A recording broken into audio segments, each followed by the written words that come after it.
Hello and welcome to the long-awaited part 2 of how to build a strong economy in Medieval 2 Total War with myself, Langer Gaming. Apology for the long delay between videos. If I'm honest, life got ahead of me. I forgot about the channel and I just didn't put any more content out. I revisited this week, saw a few comments for part 2 and thought it was only fair for me to finish the job I started and get back into it. So here we go. This section will be focusing on what you can do in the early game to maximize your income. So we spoke about some hints and tips in part 1 that will help you throughout the game just to be more efficient. If you haven't seen part 1, I'll put the link in the description below. Please go and watch that first, and then we can come on to this and discuss how we can generate some early game income. The first way of doing that is through diplomats. So diplomats serve a couple of different ways of which they can generate income for you. I think they're quite underused generally within the Medieval 2 Total War playing base, because as we can see, there's 3 ways that they can create income for you. So, or 2 ways to create income and 1 way to save a bit of income. Trade rights. Naturally, if you have got a nearby settlement and you create trade rights through diplomacy with them, that then opens up more trade routes, a higher bulk of trade, a higher income on trade. So you really should be trying to get trade rights with the people around you that you can trade with instantly to make sure that you're maximizing the trade that you are generating.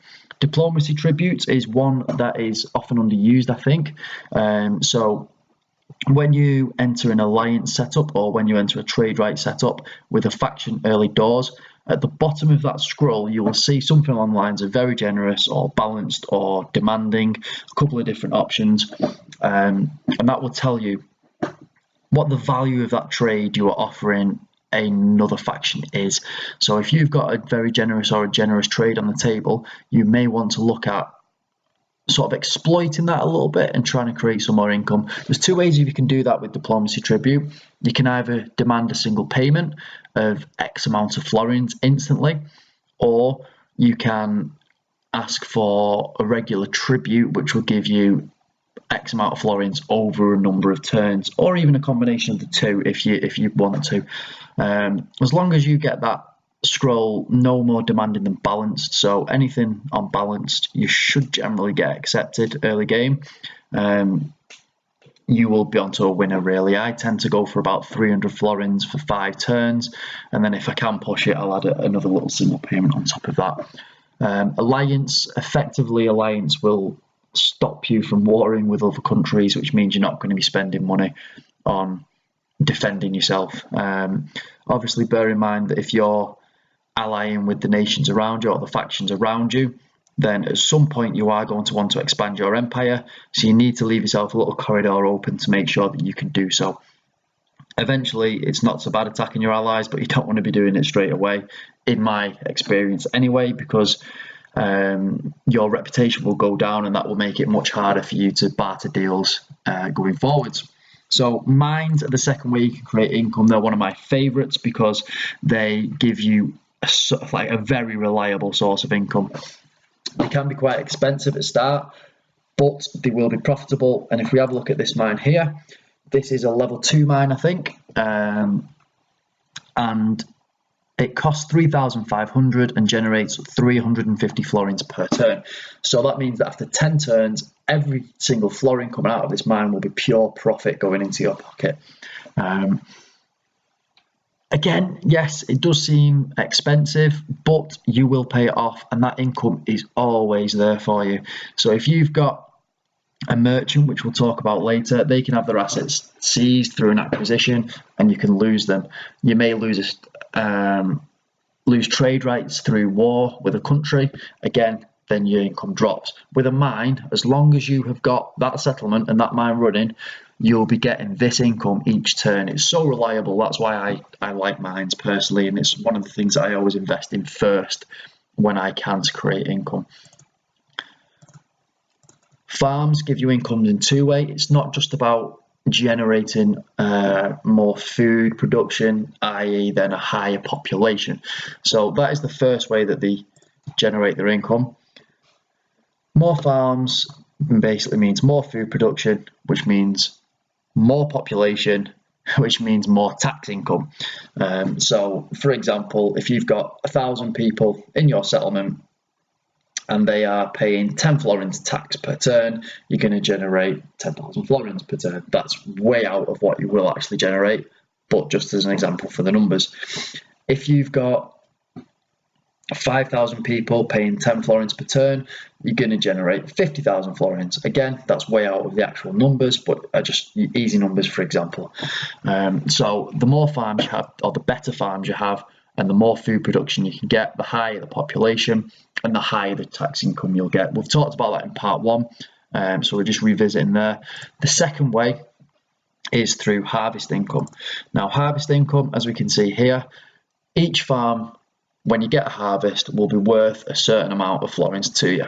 So we're looking at Constantinople here, and we are trading with Sophia, Thessalonica, and Nicaea. Now, we can see at the bottom here, the farming income is 399 florins. Now, we've got no mines, but we have got a good trade income. So roughly 2/5 of our income here is through our farm income. So it's not all about creating a higher population and therefore creating more tax income. The harvest income does actually give you something as well. This is something that I would invest in once I've got my mines up and running, really. Roads are very important. They allow you to trade more efficiently with other factions, and they allow you to move your units around better. Roads are all about efficiency for me. I do like efficiency within my campaigns. If you can get a turn ahead or even 2 turns ahead sometimes of where you would be, then you're saving yourself a lot of money by doing so. If you can generate that 300 florins quicker through trade, then winner. You've got 300 florins that you wouldn't have had because the trade is more efficient. Merchants are the final way, and there's a lot of points on merchants that they're quite versatile. They've got different ways of creating income, and there's quite a lot to learn about merchants to use them effectively. But as a brief example, or as a brief tutorial in this section, they tend to provide a small amount of income per turn in the early game. I want to emphasize, in the early game they provide a small amount of income. As you get later on, as we'll see on a couple of these examples, they can generate an awful lot of income per turn. They're almost always profitable. I think off the top of my head, it's about 350 florins to train a merchant. So once you've recouped that 350 florins, again, like the mines, you're in pure profit. As we can see here, this is an example of a later game. We're on turn 150 on this, and this merchant has been trading for a long time, and he's managed to get a full skill bar. He's trading iron on one of these mines, and he's generating 602 florins per turn. So every turn, he's bringing me 602 florins for a 350 florin investment, which is fantastic. He's got all these fantastic traits that he's picked up over the years: good with money, legal nous, financial training. He's been through the Merchants Guild. So as you train your merchants, they'll generate you more income. Acquisitions are a good way of creating income. So if you see an enemy merchant, you can click on them as you would do with an assassin or a spy, and you can effectively strip their assets through an acquisition. Doing so gives you 500 florins straight into your bank there and then once the acquisition is successful. If you have a higher skill level, you're more likely to be able to seize the assets of an enemy merchant.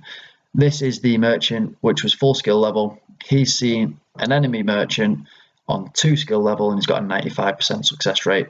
Not only does this basically monopolize the trade resources for yourself, so you can populate them with your own merchants, but it also creates, as we said, an extra little bit of income. So it's well worth doing whenever an enemy merchant strays into your territory. Have a look around on the map for the trade resources. Make sure you're familiar with what's around you, and the resources which are not local to your capital will provide you more income. What that means is that if you have, let's say, for example, if Zagreb was our capital here, we have got grapes nearby, we've got some silk nearby, so the more exotic resources such as the metals, such as the amber. If you get across into the new world, spices and chocolate, they will create far more income than your standard resources that you've got nearby. It's all about that supply and demand that you get in real life. You're going to pay a premium for something which takes longer to get there, I guess. The buildings can provide traits and revenues. Traits and retinues, which basically means, as we saw on our merchant earlier, these traits and retinues effectively give you skill. The higher skilled that you are, the more likely you are to generate more income and be able to create successful acquisitions. Such as the merchant guild is always worthwhile getting, upgrading your markets as far as they can go up to the fairgrounds. That's always a great way to make sure that you're training quality merchants and that they're going to provide you income. That is pretty much it now for part 2. I've quite enjoyed doing this after a while out, so if there's any other areas of Medieval 2 Total War you would like me to discuss, please just drop a comment below and I will have a look at doing that. Again, the same applies for any other game that maybe you want to learn a little bit more about. If I'm knowledgeable enough about that game to pass on to you guys, I will do so. Thank you for watching. Please like, comment and subscribe if you enjoyed the video, and I will see you on the next one.